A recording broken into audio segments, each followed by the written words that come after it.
So welcome everyone. My name's Alex Tullio, if you don't yet know me. To our members and regulars, so great as always to see you, and all of you who might be new to the show, and also those of you who are tuning in on LinkedIn Live, YouTube Live and Facebook Live as well. It is so brilliant to have you with us. My name is Alex. I'm the CEO of Financial Executive Women, and we are a member organisation which is all about supporting the positive progression of women and addressing gender equality in the workforce. Now, the diversity series, if you haven't tuned in before, was a bit of a brainchild when myself and the fabulous Tiffany Slater got to talking about having a bigger conversation about diversity and inclusion. And I wanted someone else to co-host with. So today I welcome Tiffany as my co-host on the diversity series. She's the AFR Boss Young Executive of 2020, leadership coach extraordinaire, and the GM for the Women's Elite Programs for the NRL. Tiff, welcome. It's great to be back here on another Tuesday with the fantastic diversity series and another awesome guest. Thank you, Alex. It certainly is good to be back again. We love our Tuesday sessions and we're super excited to have Leila with us today. Leila, I'm going to read out your bio in a second, but just so everyone knows, coming up next week, we have Abiola, who's going to be really interesting to talk to. She's the Director of Innovation Hub Asylum Seeker Resource Centre. So definitely make sure you tune in for that chat next week as well. Let's dive right in, Leila. I'm going to read out your bio and then I'll get you to tell us a little bit about yourself in your own words. So Leila has experience in Aboriginal and Torres Strait Islander health and education sectors, in policy development, organisational growth and program delivery in the not-for-profit sector, private sector, federal government and academia. Leila is a Wiradjuri woman whose family is from central New South Wales. Raised in Canberra, Leila holds a Masters of Public Policy from the University of Cambridge and a Bachelor's degree with a first-class honours in Sociology from ANU. Prior to Aurora, Leila was the Knowledge Translation Manager at the Lowitja Institute and a Senior Management Consultant at Nous Group. She also led the Policy and Programs team at the Australian Indigenous Doctors Association and worked in data analysis and research roles at the Australian Institute of Health and Welfare, the Australian Social Science Data Archive, and the Australian Institute of Aboriginal and Torres Strait Islander Studies. Wow, Leila, is there anything you haven't done? Thanks, Tiff. Truly, it's very impressive and undoubtedly a lot that you can share with us. Can you start maybe with how you've ended up here today, and if you're happy to share a bit about your heritage as well? Thanks, Tiff, and thanks, Alex, and thanks everyone for being online today. I was really inspired by the presentation that Brendan Littlechild did recently in his series when he delved a little bit further about not just his own story, but that of his family's as well. And I thought I might do something in a similar vein for us as well. And you might see some similar themes coming through, and there might be some differences as well. So what I thought I might start with is actually the story of my family as well. My nan, so this is my father's mother, grew up in an Aboriginal reserve in central New South Wales. The reserve was called Aurora Mission, and it was just outside Cowra in central New South Wales, if anyone has been there. And growing up on the mission for Nan was very controlled. She had to get there was a white mission manager on a row of about 4 streets of houses, and she had to get his permission if she ever wanted to leave the mission or she wanted to have visitors onto the mission. Her house was inspected regularly for cleanliness. Her income was controlled. Her movements were controlled. Everything was controlled. And she had 4 kids, and my dad was the oldest of 4.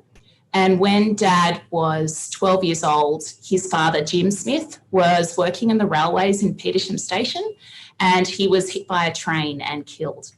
And because it was a workplace accident, Jim's family, Dad's family, was entitled to compensation. And at that time, we had an Aboriginal Protection Board in New South Wales, and they had such control over the families that they took the compensation money and they said that Nan could have it if she wrote to them and told them what she wanted to spend it on. And then if they agreed that was a good idea, then they would hand the money over. So that was the extent of control that they had. Fortunately, Nan sought the help of a lawyer, and they took the Aboriginal Protection Board on, and they won. And Nan was able to spend the money on whatever she wanted. And so what must have been a really scary decision for her, she decided to move off the mission, and she bought a house in a town near Cowra called Young. So this would have been huge. I mean, if you imagine that your whole life, she was born there, she'd lived there, all of her community was there, was kind of institutionalised in a way that you have all of these boundaries around what you can do. So she moved off, and they were living in Young for a while, and Nan was working night shifts as a cleaner to keep up with the mortgage payments. Dad was left pretty much running the household as the man of the house effectively. And he was going to high school in Young by this stage, and the deputy principal was also his teacher. And he noticed that Dad's dedication to his studies and his schoolwork was slipping behind. So he asked Dad to stay behind after school one day, and he said he needed to talk to him. Dad had no idea what was going to happen. Was he going to be asked to leave? Was he going to be in trouble? And the teacher said, I've noticed that your dedication to studies and your homework and your attentiveness in class is slipping.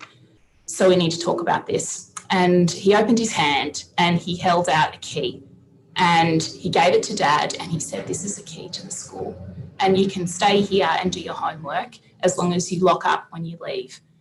And this was the 1960s, regional New South Wales, a teenage Aboriginal boy, and he gets a key to the school.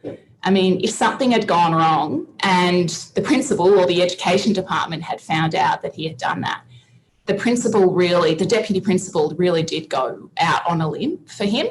And he also showed Dad that he really believed in him and believed in his potential, and that he was worth investing in as well. So it's probably no surprise that Dad went on to become a teacher himself. He finished Year 12 and went to Armidale Teachers College and became a teacher, and that's when he met my mum, who was also a teacher as well. I think that is such a lovely little story about something that has shaped my family and our family, but also something that we can take into our own lives of what a small gesture that was. That principal, that deputy principal, went out and did that, and it had such a huge flow-on effect from that as well. But I also like that story because it really highlights the importance of policies. And I know policies are boring. Look, I did a Masters of Public Policy, as you say, Tiffany, so, I don't find it boring. But some people think that policy doesn't really play a role in our everyday lives, but it actually does. And I think drawing the line between diversity and making changes to people's lives as well is a really interesting conversation that we can have as well. So that's a bit about my family history. And just to touch on a couple of things that you mentioned, I've had two really interesting things that I've been part of in my career. And the first one was working with the Indigenous Doctors Association, and would have been about 2010.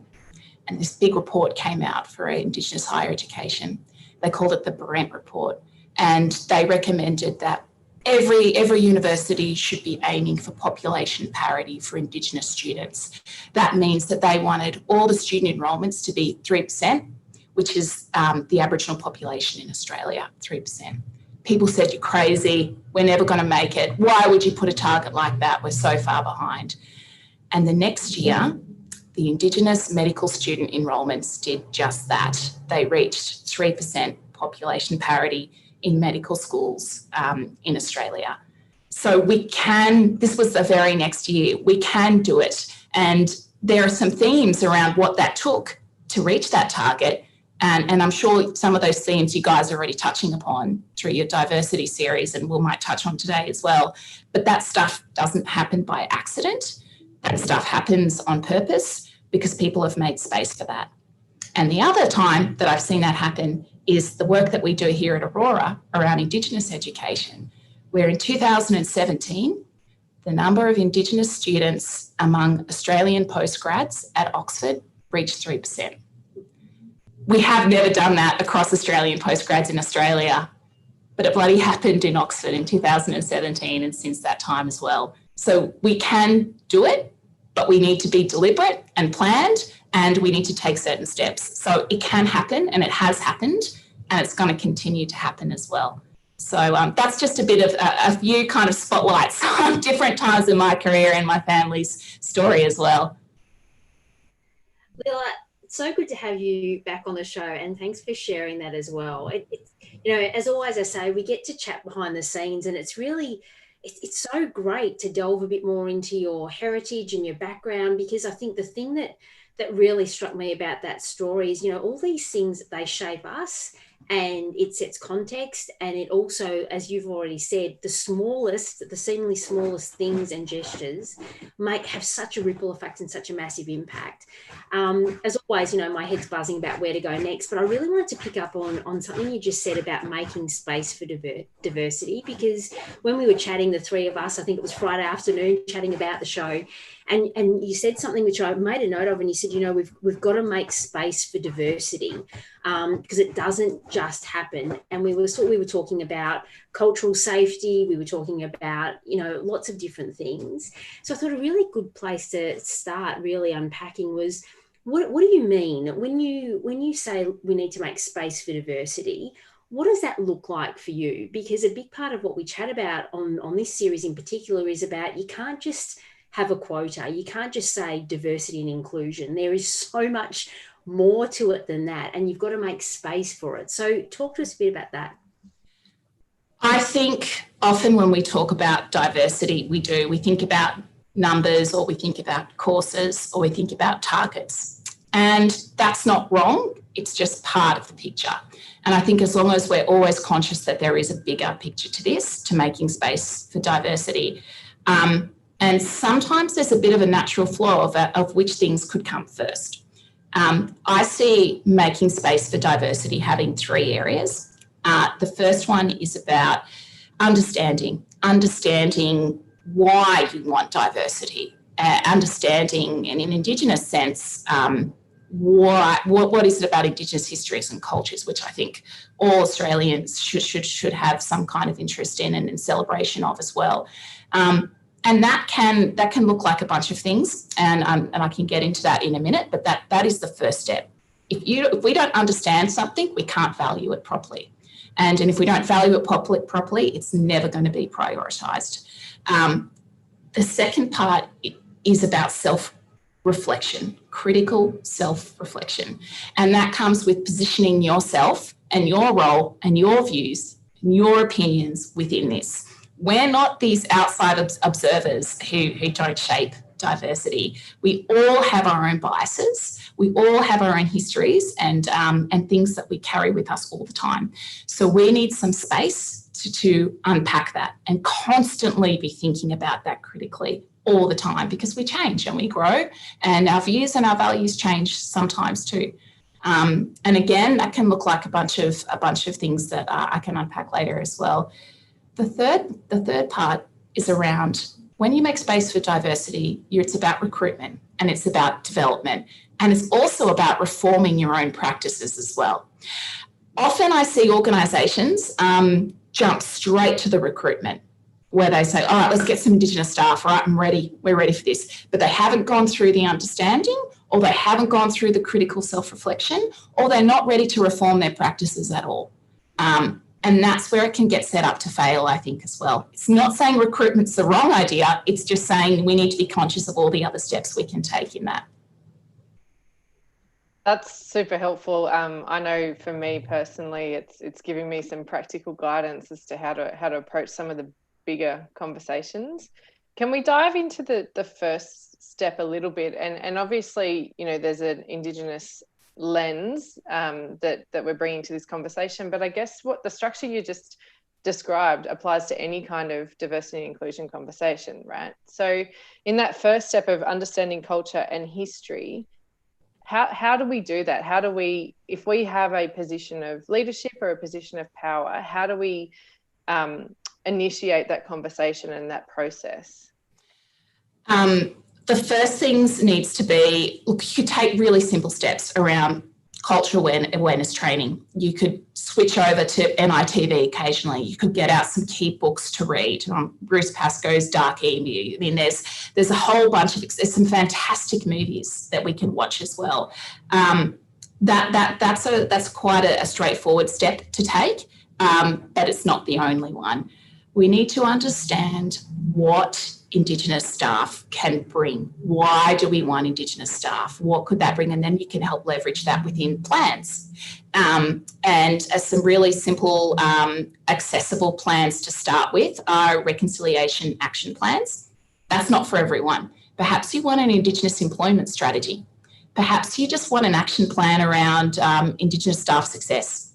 Perhaps you can have whatever plan you want. It's just about having a conversation and using that as a tool and setting some metrics that you want to measure to make sure that you're on track. So it doesn't become a bunch of conversations about Indigenous culture that go nowhere. It needs to keep moving. And often it'll start at that. Let's understand what's going on in Australia right now. Or there's some fantastic packages around. Let's understand the local area that we're in. What's the history of the local area? You can knock that over in a couple of days. Sometimes for the start of that, you can knock over in a couple of days, where you can have a chat to the local Aboriginal Lands Council around, do you guys provide any programs where we can check out if there's any significant sites in our region and what the story of those sites are? It's a fantastic idea, and it starts the conversation where people think, God, what is our relationship to the local area? What's our relationship nationally? What could it be? What should it be? Should we be getting this down? Do you think we need some kind of strategy? Do we need a plan? And so you can see how it starts rolling then. And that can be a really nice way that I've seen a lot of organisations do that as well, because that is the thing that unites us, is that this shared history, this shared celebration of Indigenous cultures that is the oldest living culture in the world. There's this amazing stories about the stars and the seas and the skies and movements. We can all appreciate that. So starting from a place that unites us all is what's going to keep people together as we move forward. As you describe that, Leila, it's so resonating. And as you know, a lot of our community, professionals, big corporates, leaders of all shapes and sizes. And you said it earlier as well, but I can see how, from a corporate perspective, it must be so easy for leaders or C-suite execs go, right, we've got to do something and jump into the doing. You know, how you said before about, the metrics and the measures, it's important, but it's part of it. And just as you're describing that, I can imagine how easily it would be, right, we've got to do something, and we into action before, and missing this whole step that you've just described about, I love how you said before, that critical self-reflection, like, why are we doing that? And what's the impact that we want to have? And it's so much more. Do you find that a lot of organisations do jump into that action without taking that first consideration piece about really, I guess, self-reflection and awareness? Yeah, it's a really, really easy path to go down, because it seems a bit more straightforward, and it's not easy to turn the gaze onto yourself. It's not easy to look at you, where your weaknesses might be as well. So I can understand why people might leave that for something to do later. But what happens is, if you miss that, we start entering some key tripping points for organisations. And they're tripping points where you could have the best recruitment strategy, but a lot of Indigenous staff are not going to stay because you haven't done the homework to begin with. And some of the work I've done, talked to hundreds of Indigenous staff around what makes them happy and unhappy in workplaces. And some of those trip points, and sometimes that is caused because people delve too quickly into the recruitment strategy too fast, or without the other work being done in parallel. Some of those trip points are when Indigenous staff feel that Indigenous perspectives are not valued, that they have no place, no matter what the subject is, they're not interested. Another trip point is if inappropriate comments about Indigenous content, people, communities are not addressed. That's a really big one. Another one is if Indigenous staff feel that there is not enough cultural competency across the organisation. So they're brought in and people will say questions that are inappropriate, like, why don't you just take your kids to school? I mean, it's a really nice school. What's wrong with taking them to school? Don't you value education? I mean, that's stuff that Indigenous staff hear in the workplace sometimes. And that's easy, or the person might be completely harmless. They're just being curious. They're just asking them about themselves, right? But if you don't get some proper understanding about the history and the culture and why we are and what's going on and the nuances and the negative stereotypes, if we don't understand that, you just need a few questions like that, and your week can be ruined, your month can be ruined, your whole perception of going to work can change. So that's a really key one as well. Another one, another tripping point for organisations is when there's a short-sighted approach to recruiting entry-level staff. Some organisations think, look at all these fantastic trainees and young staff, let's get them in, which is great. But there isn't a long-term strategy around what to do with those staff. So that they'll come in, they'll have a great time, and they'll go, all right, now how do I get promoted? All right, how do I change things? Do you want to hear my thoughts on anything yet? Do you want to do, how do we work together? And they're not ready for that because they haven't done that critical self-reflection yet. And related to that is there's not enough strategic internal recruitment sometimes. So there might be a middle management level coming up, and those more junior staff are not considered at all. They'll go outside for that. Why would they go to their junior staff? Because they've had a short-sighted approach to recruitment. They haven't thought, how do we get this person ready in time for when we get these middle management vacancies open? Then they will be a contender as well as an open market as well, or instead of perhaps, which is a known quantity, which is always a good thing too. So they're kind of the top themes that come across. That's what it looks like if you haven't thought about all of these different pillars of diversity. And I reckon a lot of those things would go for other groups as well outside the Indigenous space. Yeah, definitely. Can I pick up on one of the tripping points that you talk about, and that's the not correcting or not calling out inappropriate comments. I think, I speak for myself. I've definitely been in rooms where those comments have come out and I've questioned what I should or could or would have done.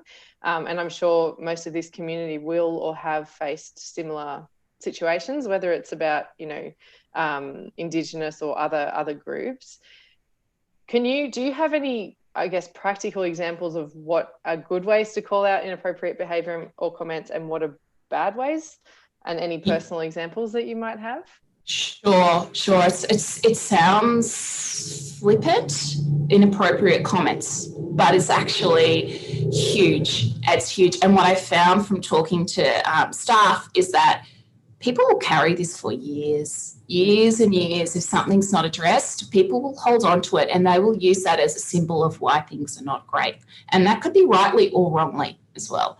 So another thing about addressing inappropriate comments is that this is where that self-reflection really comes in. If you start thinking, what kind of colleague, what kind of supervisor, what kind of leader am I? What would I say in the moment if something inappropriate was said? How would I handle it? What's my style? And what's my expectations that are put upon me? An example would be there was an instance a number of years ago where two government agencies were merging. These two government agencies were merging, and one of the agencies had a lot of Indigenous content in it, so a lot of Indigenous responsibilities. And the new head of the newly merged agencies was addressing all the staff, saying, this is what's going to mean. We're going to come together, everyone. We're all merging. And textbook good practice. He said, I'm happy to answer any questions. Who's got some questions about this? I'm an open book, very transparent. I'll answer anything. And this is all the staff in the room. And somebody put up their hand and asked, how can we still expect to attract the best and brightest now that we have Indigenous in our portfolio, now that we have Indigenous content in our portfolio. And the room went silent. And everybody looked to the new head of this newly merged agency and thought, what are they going to do? Like, that is a shocking question that's very loaded. I mean, where do you even begin to say what's wrong with that question? And there was no response to it. It was kind of like the politician's answer, where you change a subject and you say, well, what the real question is this, and then directing people's gaze and focus elsewhere. Years later than that, after that, Indigenous staff still remembered that. And one of them said to me, that was the chance to name it right there in front of all the staff. And what they should have said is, Indigenous staff are the epitome of what it means to be a public servant. We are dealing with complex policy and program challenges that are generations long, that cross sectors, that require national approaches, local approaches, and everything in between. It's what we can learn from them. We will be even better positioned to attract the best and brightest in our portfolio now. And I don't appreciate the insinuation with that question, and it goes against the values of our organisation. That would have nailed it and said to staff, we don't stand for this right now. But instead it was and diverted elsewhere. And everyone remembers it. And that is a classic example of, there are these windows sometimes that open, and sometimes an inappropriate comment is actually your chance to reset the values of the organisation. And if we think about it that way, instead of this is a test on you as a leader and what are you going to do, but you think about it as, what is our organisation going to say in terms of this, is really, really important. And so perhaps, we should all be thinking, what am I going to say the next time? Because there will be a next time. When somebody says something inappropriate in a meeting about anyone, it could be Indigenous staff, it could be women, it could be people with disability, it could be anyone. What am I going to say? Am I going to walk past it? Because you are setting the standards, even if you're not an executive. Everyone is setting the standard for what we stand for in our workplaces and our society as well. And I think that internal critical reflection makes you think that. And you know what? We're not going to get it right all the time. We're going to have those moments when we drive home and we think, oh my God, I should have said this. I should have said that. But it's also never too late. It's never too late. You can turn it into discussions later on as well. So I think that that's really important. We're not perfectionists. We're not going to get that beautiful response every time, but we're not going to get it if we never think about what we're going to say either. So if we can think about this stuff up front, then we will be more prepared for it when it does happen. Now, as you recount that story, I mean, on one hand, it's horrifying that happened, but how many times would stuff like that happen? And as you say, you use the word symbol earlier, and I think this is a symbol. For me, it's, and you also said something, Leila, as well, which I love. You said, it was a textbook great question. And I think what you bring to life here is that, okay, yeah, we're all human beings, but it's not enough to have just a policy or just a number or the textbook version. Like, we've got to think deeply about these things. And, as you were recounting that, as I'm sure, Tiff, I could see you nodding as well, you kind of think, gosh, on the spot like that, what would I have said? Would I have found the words? I could imagine being in my car going, oh, I should have said this. And I think your call for us to reflect more before we're in that moment. And you're right, it's not just about Indigenous, it's about any minority group, anything that anything that you see that you don't stand for, which comes to that critical self-reflection point about, what kind of leader do I want to be? What do I stand for? What am I not going to just, walk past? We talk a lot here around action as well, because it's part of this. We feel that, is having these conversations is really important in its own right, but what actions can we take?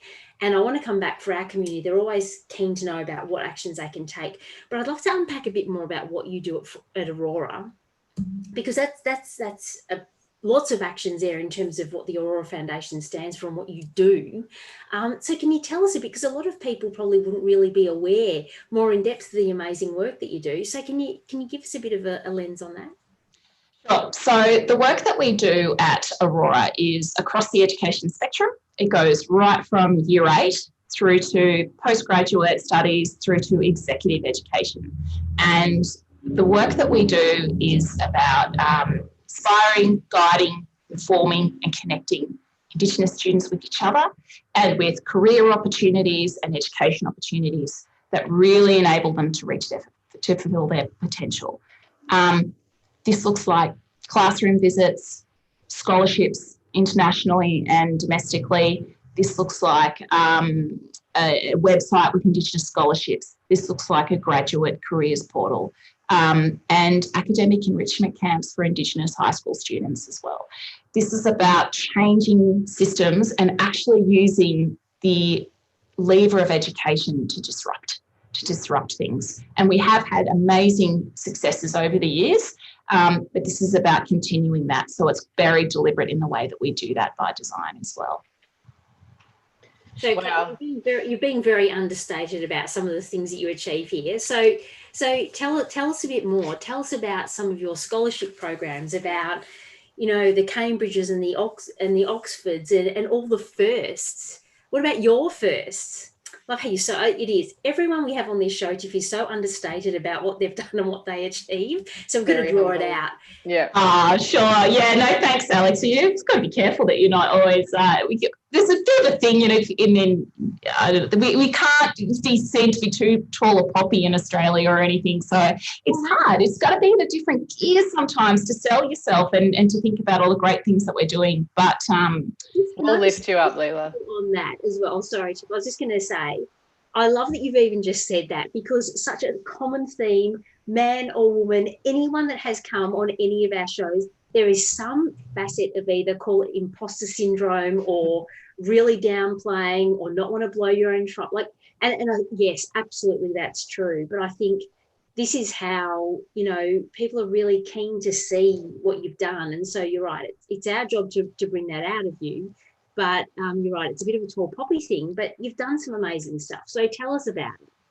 Sure. So I think one place I might start with is when I arrived at Cambridge to do my Masters of Public Policy, there had only been one other Indigenous student who had studied at that university before me. Her name was Lily Brown. She's on our board. And Lily had graduated just 3 months earlier. So this was an institution that was hundreds of years old, that had never had Indigenous students before Lily. And in 2010, just 3 years before that, Oxford received its first Indigenous students as well. So Oxford and Cambridge before 2010 had no Indigenous students. And now, with the help of the scholarships that Aurora administers, Charlie Perkins and Roberta Sykes, if we just look at those two institutions, and there's other amazing institutions overseas as well, if we just look at those two, we've had over 44 Indigenous students who've studied there. So this is in a very short amount of time, and what we're witnessing is social change at that symbolic level as well. All of those students are coming back and doing amazing things in their community, whether it's advising ministers, whether it's in local Aboriginal legal services, whether it's at consulting firms or government. It's all across Australia, but they are just the tip of the iceberg. There is a whole bunch of Indigenous students who are going through university as well, and we enable them to get through. There's about it's about a 30% to 50% dropout rate for Indigenous students in their first year of university, which is actually quite interesting because a lot of Indigenous students get into university through alternative entry schemes as well. So the UAIs, the university entrance scores for Indigenous students, are not necessarily the best measure of their academic potential. So what we have found through the work that we do at Aurora, that we've had about 153 students go on our international study tour, where we go to 6 of the top 10 universities across the world. And to get on that tour, you need a distinction average. And around 1/3 go on to study overseas after that tour as well. So we're looking at 153 Indigenous students with distinction averages. Around 45% of those students received a university entrance score of 70 or less. Some of them, about 10%, didn't even get a university entrance score. Then there's 45% as well who got 90 or above. So what we've got is this real mixture of Indigenous students with different pathways into university. And some of those, a large proportion, are not getting their academic potential truly measured through Western schooling systems as well. I think as employers, we need to be mindful of that as well, that this is a marker that marks who you are and your potential. So when you're an Indigenous student, and I was one, I got a university entrance score which wasn't that bad, it was 69, wasn't great either. But that's a bit of a knock to your confidence. And so when you hit first year uni and you're struggling, you're thinking, well, I actually didn't do that well in my final year anyway, so maybe I'm not meant to be here. This is why scholarships are so important, because the last thing you need is a financial barrier on top of that, and that can be the tipping point for you too. I went from getting a 69 final university entrance score through to graduating with first class. And that's what can happen when you have a system that recognises and celebrates your potential and your full self, and not just part of you as well. So that's a little bit about the work that we do at Aurora. It's, in a nutshell, we're about the intersection of academic excellence and cultural strength, and what can be achieved when you combine those two. Can you tell us a little bit also about the executive programs that you have? So we talked a little bit earlier about, organisations might introduce recruitment strategies specifically focusing on Indigenous, but then the numbers kind of dwindle as we go, up through the ranks. What does the executive program do, and is that a way of alleviating part of that problem? Yeah, it's a great program, our executive bursaries. Study is not for everyone. Full-time study is not for everyone. It's got to come at the right time in your life. You have to be at the right stage of your career. It's all about timing and resourcing, and so many ducks need to line up. And a short executive course can be a great tool to use, particularly in your career if there's an issue or a problem that you're facing. So this is about a 1-week course, and we offer bursaries for Indigenous executives, and we have some through chief executive women as well, to go overseas and study at INSEAD and Harvard and other executive courses as well.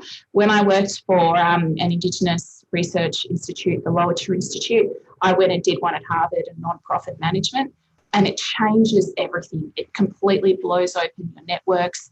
You have a network of chief executive officers from across the world that you can call on for advice, and you have to come with a particular issue or a problem that you want to solve. So it's very kind of practical in that sense. And sometimes for some people in the workplace, that's the thing that's stopping them from really thriving in their workplace, or perhaps going to the next level. If there is one issue and they're not quite sure how to really break through that, this can be the tipping point for that, and we offer that for Indigenous executives with a special program for Indigenous women with a partnership with chief executive women as well. So powerful. Leila, we've got a question for you. Thanks, Jude, for putting that in the comments. So Jude asks, Leila, the diversity pillars you've mentioned, can you recommend any resources that detail those points, as I think they're a good reference for a lot of corporates? Yeah, absolutely.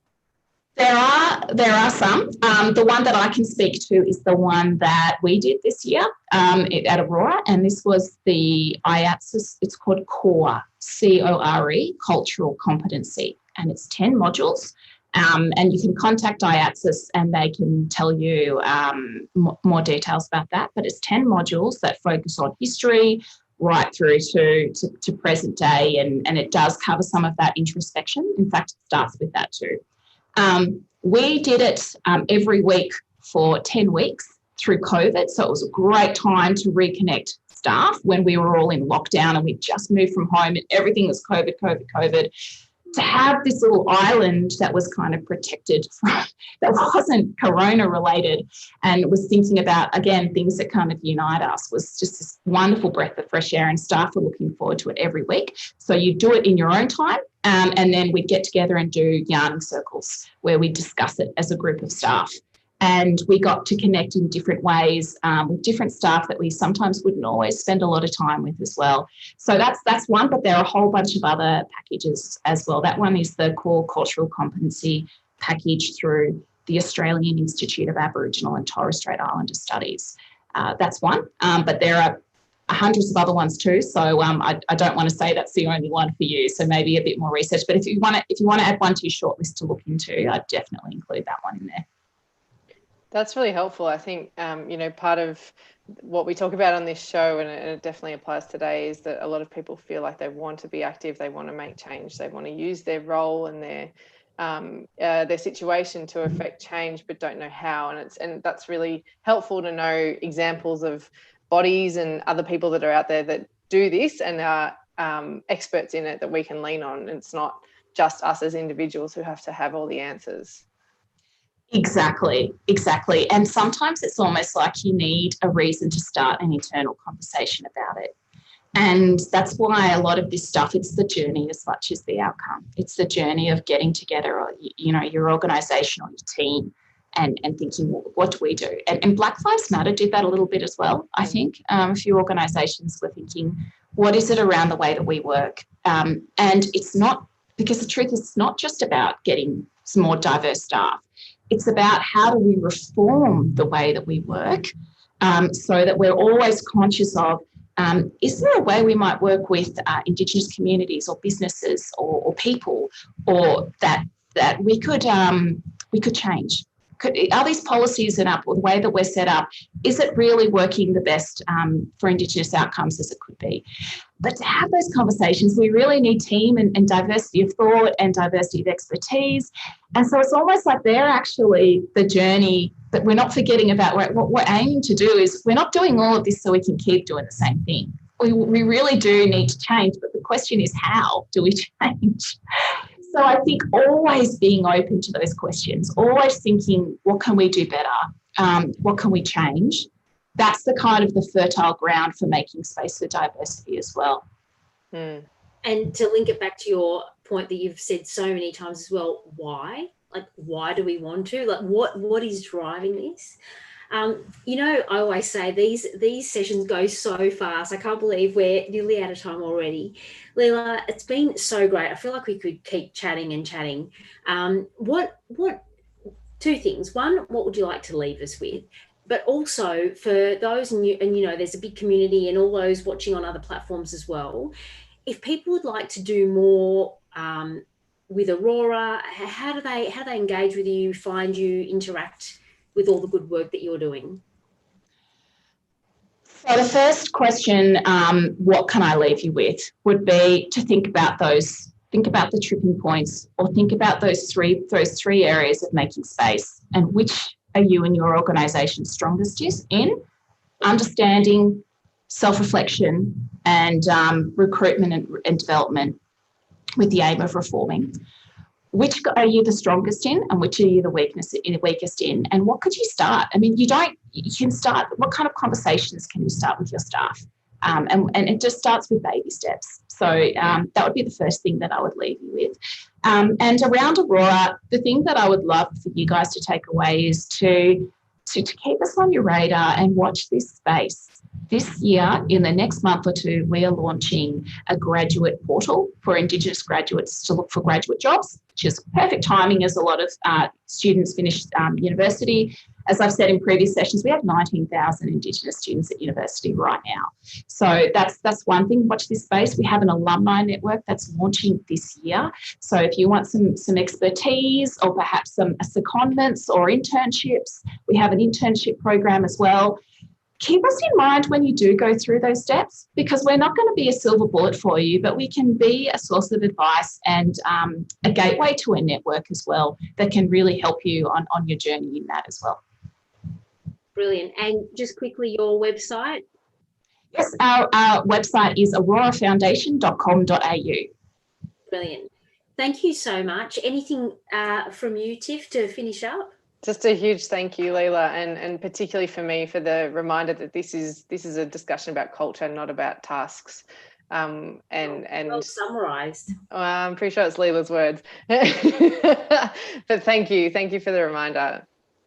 No worries, Tiffany. No, I think you actually might have said it better. Oh, look how humble we are. No, you said it. You said it. Really true. You're both fabulous. So thank you so much. These are important conversations, and very humble that all of you will tune in and listen to this and hopefully get some gold out of this, as I always do. Leila, thank you so much. No doubt you'll be back in our world again in the future to keep us posted on what you're doing. The link to the website is in the chat, everyone. Thank you so much. And don't forget to tune in for our live stream tomorrow at 12 o'clock. That'll be a fabulous session that we've got tomorrow with Tori Archbold talking all about visibility and authentic leadership. So very compelling session that will be. Thank you, Leila, Aurora Foundation. Thanks, Tiff. Another diversity series in the bag. Until next Tuesday for you. Thank you. Thanks, Alex. Thanks, Leila. Thanks, everyone. Bye. Bye.